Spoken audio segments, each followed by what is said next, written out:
I just have to remember how to start reading these questions. Has nothing to do with it. So what's your favorite?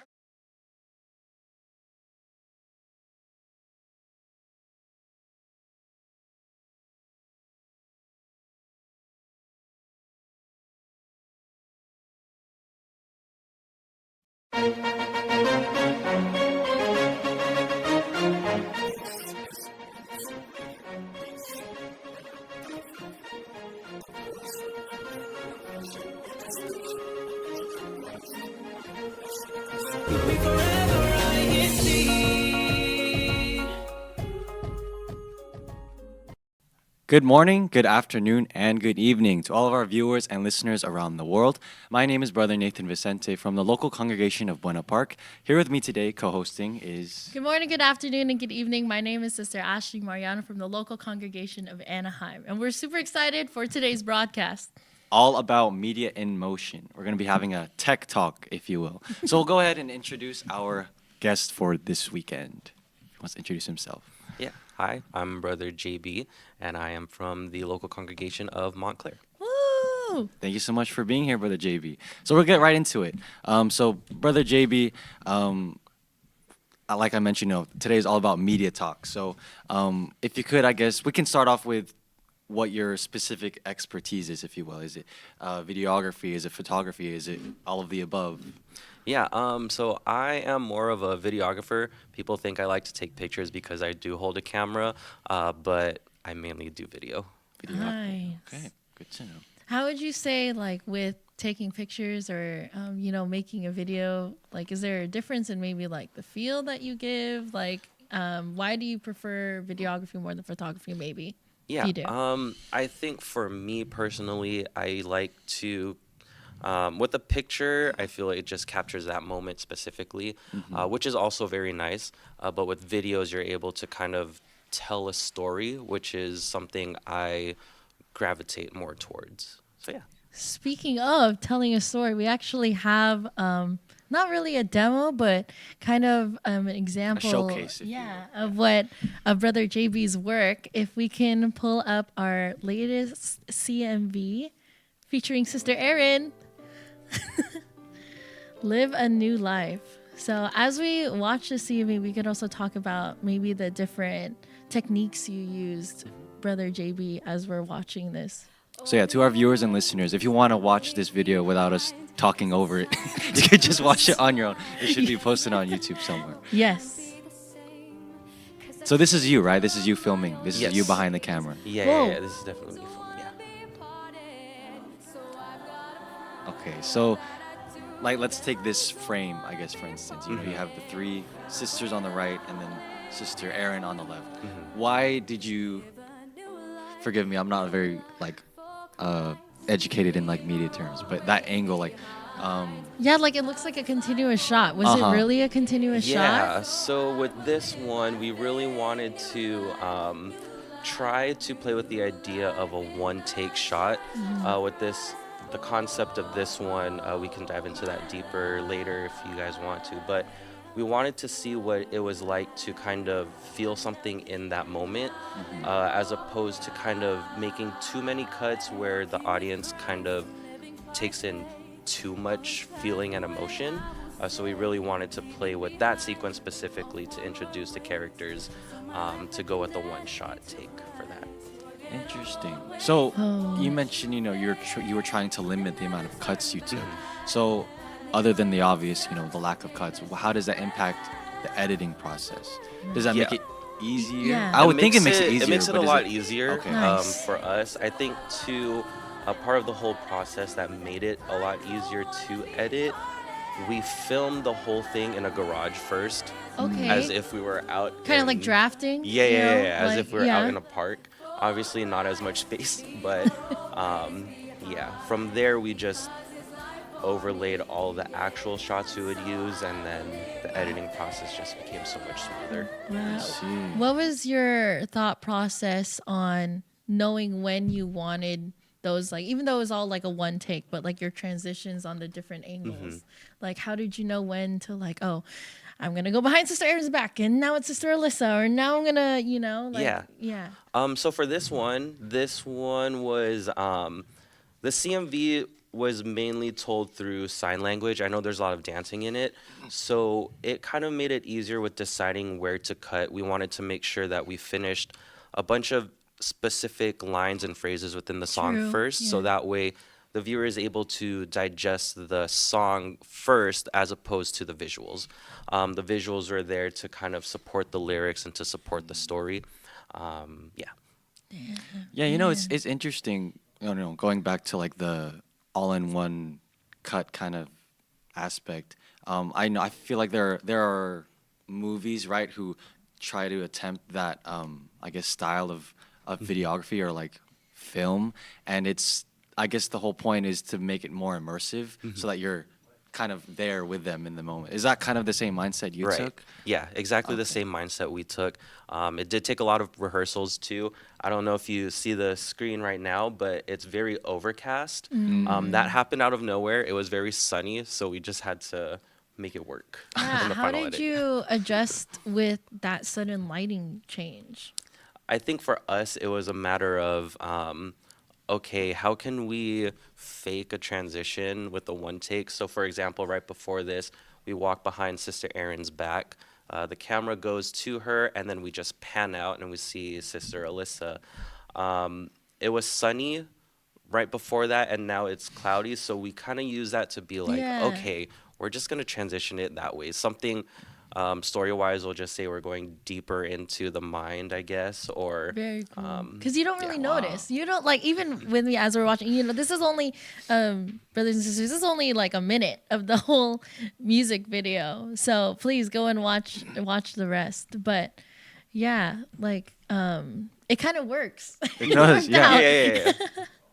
Like what I thought was really cool was the mirror. I was gonna bring that in. How did you film that specifically? Because when I was watching it, I was like, were you just holding it the whole time? Yeah, Did we have Brother so- Dylan because he's so tall? If you look towards the end of this shot, you'll see someone's shoe, actually, I think, like in the corners. But we pretty much... There it is. Right there. The idea was, how do we had this idea to bring in like stands to kind of hold it. And then we were just thinking, you know what? No, what if we just hold the mirror? Yeah. And then Yeah. we held the mirror. Nice. Held the mirror the day of. Yeah. I'm curious too, because this is obviously a music video, so there's song playing over it. So how does that? Because as the videographer, you're trying to, like we mentioned before, like convey a message, but then you're also having to take into account the message of the song. So do those two things like build towards each other, or are they two things that you have to like balance out, if that makes sense? It's something that we have to balance out. I think working with, for example, church music, there's already a set concept and a set story within these songs. And then for us, it was a matter of what are we all kind of feeling as we listen to this song, and how can we further enhance what is already being told, or how can we bring that message out onto film? And that was really our approach with this one. How can we really take the message of the song and tell it on screen? I see. So you're really basing your motive and the message you want to convey off of whatever song, whatever story you are capturing. Correct. For the video, right? And I thought it was super different in general because it was with ASL in mind. So was your thought process kind of like, oh, we have this song, build the ASL. I know that Sister Erin is also very knowledgeable on ASL, and then build the choreography through that, and then think about your movements. How did you come up with, was the angles also in mind when you were looking at the ASL and choreography as you were doing the music video? It was. So for this one, we actually had all the dancers learn the entire song through sign. Wow. And then from there, we taught the choreography, but the whole process there was, how do we not take away from the sign? Yeah. How do we not take away from the interpretation? And then from there, how do we film it in a way where we're still able to see the interpretation over the movement? So that was really the challenge. How do we balance all of it together? Keeping in mind that the sign language should be at the forefront the entire time. Right. And it didn't just feel like you're just, the dancers were just kind of signing what the lyrics were. It was very much a big movement. Like it was just like you saw that the ASL was the main picture, but with all of the angles, it felt really balanced. Because then I would think, oh, if everyone's signing, it might look too much. How do you not have enough if it looks like too much movement, but it looked really smooth and really balanced. So yeah, I was gonna say like every aspect of the video like contributes to each other. Like what she said, it all balances out. Like you have the message of the song, like we said, the message or the ASL, and then the choreo itself. These are all things portraying the same message that kind of contribute all into one overarching message, if that makes sense, right? Yeah. Yeah. Well, now that we saw a little bit of Brother JB's work, we're going to look at more with a recent Unity Games edit, because we had Unity Games basketball volleyball edition in our district recently. And Brother JB actually has a highlight of that. And then if we could go ahead and play that, and then we're actually going to dive into maybe the different techniques Brother JB uses in general and the tools he uses. So we'll just watch this one.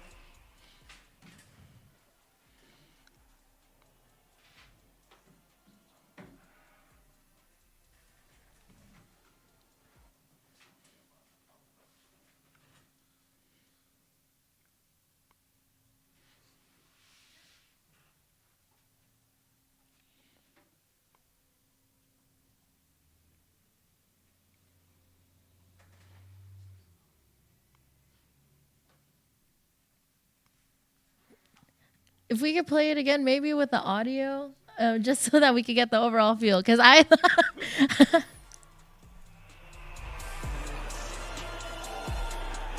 cool.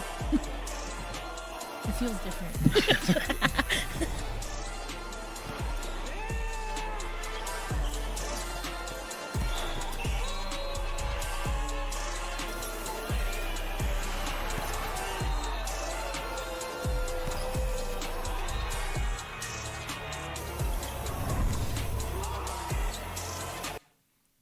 Completely Very different cool. feel from the Yeah, ASL yeah, CMV. yeah. Right. I will say, yeah. Obviously, right. One is a music video. One is like a sports edit. But at the same time, they are similar in some aspects where it's almost like Like the angles. the and angles, but also like the dance and like sports. Like it's all like body movement. Like it's movement. Right. And so capturing that, like capturing the movement of dance versus capturing the movement of like sports players. Like, could you walk us through the difference of your mindset at least? So I know this is going to be a very like weird comparison, but between dancing and between playing sports, at the end of the day, it's all movement. And I think what I like to try to do is I try to think of ways that I can make the viewer feel like they're part of it or they're actually there. Like, for example, when we're watching like NBA or NFL on TV, you'll notice that the angle is very wide. You're able to kind of see the full court. But with this one, I was trying to think, how do I make you feel like you're on the court? Same thing with like the CMV is how do I make the audience member or the viewer feel like they're actually there in the moment as well? So I think that's one of the things that I like to try to keep in mind when I film these types of things. I think to dive further into that, we see you have a camera. Could you maybe kind of demo a little bit, as much as you can? Yeah. I know we don't have a game going on right now, or Yeah. I don't know if Brother No, we Nate can wants use to that bust right out there. and dance right now. But so if he wants, Brother Nate's dance skills. But how do you maybe actually use your equipment, or do you have specific equipment you use, like beyond the camera? Even if you want to just maybe talk to us a little about the actual tech aspect. Of Yeah. it. So I use a camera, of course. Woo! This is one of the cameras that I use. This is more so my personal camera, if you will, where this is more so for like daily vlogs or just normal if I need something quick. For Unity games or for a CMV, I'll use a different camera. It's more sturdy, I would say. Definitely don't want to break my personal one. But as far as filming and stuff, lenses and all, I think when we think about the lenses that I use, I usually try to stick to just one focal length, I guess. The way you can think about that, if you open up the camera app on your phone, just that default point of view. Sometimes I'll just play with that focal length, honestly. I feel like playing with focal lengths that are more true to what the viewer sees makes them feel more immersed in the experience when they're watching. To make them feel like they're on the court or they're part of a CMV, I'll try to zoom in, and that'll mimic them kind of walking through, or I'll actually just walk through too. Yeah. Yeah, microphone to capture all the audio. But one of the tools that I do use is like a sound library online. Some of the sounds are fake. Just to add more. Yeah. For example, in the Unity Games edit, you'll see me filming from like 10 feet away from someone shooting a ball. I don't actually hear the swish on the net, so Yeah. I'll just find a sound online and I'll just throw it in there just to make it feel Movie like magic. Movie magic. yeah, so there's a lot of little things here and there, but yeah. I see. So I'm curious too, like, because you just walked us through your whole mindset of when you're actually in the moment, capturing the moment, but then contrast to that, you're also like editing it. So how much of the final project is the That's a good editing question. versus Yeah. you like actually filming, if that makes sense? I spend more. Actually, that's a good question. I feel like now editing is a lot faster for me. For example, Unity games, I've been filming Unity games for the past 5 or so years. So at this point, it's almost pro. like clockwork where I just, Pro. I get home, I dump the footage, and I'm just like, okay, this is what I want. And then for a CMV, I think the editing process takes a lot more than the actual pre-production for me. It just depends on the type of story I'm trying to tell or whatever emotion I'm trying to convey. Right. I think the CMV that we watched earlier, that was probably, we did have a vision in mind. I did talk about just throwing things on top of like our draft, but it was more so, how do I change it? Because I didn't feel like the emotion was there yet. But yeah. That makes So sense. then, do you already have, like, let's say, even with the CMV or for the UG edit, you have the, like, I'm just gonna say the movie or the final project in your mind already? Like, this is the different cuts I want, or do you kind of just film everything, have a bank, and then play off of that? It's a little bit of both. I'll have the edit in mind already. Like, Okay. I'm just like, oh, this will look really cool. And then I'll try to get the shot, and then I'm sitting at my desk. I'm like, doesn't It's look not cool. and then I will to the try to drawing. figure it out. Yeah. From there. Yeah. I see. I see. So, I mean, this is more of a general question, but I mean, we've saw with the music video, right? Like you're using different creative components, like the one take or like the mirror aspect, or like with the UG edit, like you adding the sound effects, like the net swishing. So, like, how do you constantly keep up these creative ideas to keep yourself creating new like Yeah. pieces of media or film? Yeah. Like, how do you walk us through like your more creative mindset? If that makes sense? I think for me, the whole creative process always starts with the story. Trying to think, what story do I want to tell? For things that I've done in the past, like a Unity Games edit, I actually keep a bank of all the edits that I've done in the past. I'll kind of watch them all before the day of Unity Games. So that night, I'm just watching and absorbing everything that I've done. And then nice. maybe I'll watch like a few sports highlights. And then from there, I'm like, oh, that was really cool. Maybe I can try it tomorrow when I film. Or, yeah, I think it's a lot of experimenting on my part, trying to think, how can I do it differently? Or what if I just added a little zoom here or zoom out there? Yeah. So you're trying new things. Yeah, keeping it very fresh. experimental. Experiments. Is that kind of the same, I guess, with the CMV, or if you're kind of doing a official project for the church? How does does your mindset change at all, or do you have like a different process when Yeah. you're doing a project like that? I do. So for context, I do freelance here and there. So I kind of think of when I'm doing edits for the church, it's more so what does the like in the realm of freelancing, what does the client want? What do they want to see, and how can I kind of put my creative twist there? I still have my like ways of telling stories and whatnot, little ways that I edit. I'll try to put it in there and see how they kind of feel. If it's not what they're looking for, then obviously we'll like switch it up and whatnot. But with that too, it is like getting a story approved also, seeing if this works, and then whatever edits and changes come after, then I'll make sure it all works out in the end. Yeah, Makes sense. Yeah. So kind of switching gears, you mentioned, you've had years of experience, with like videography.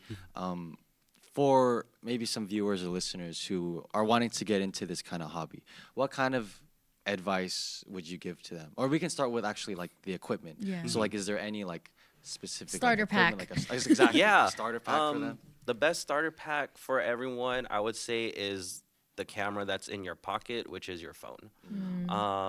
For me, it really is a matter of, because when I first started filming, I was getting very nervous. I was like, oh my gosh, people are looking at me, and people are just watching me film, and I feel weird. Everyone's just staring at me.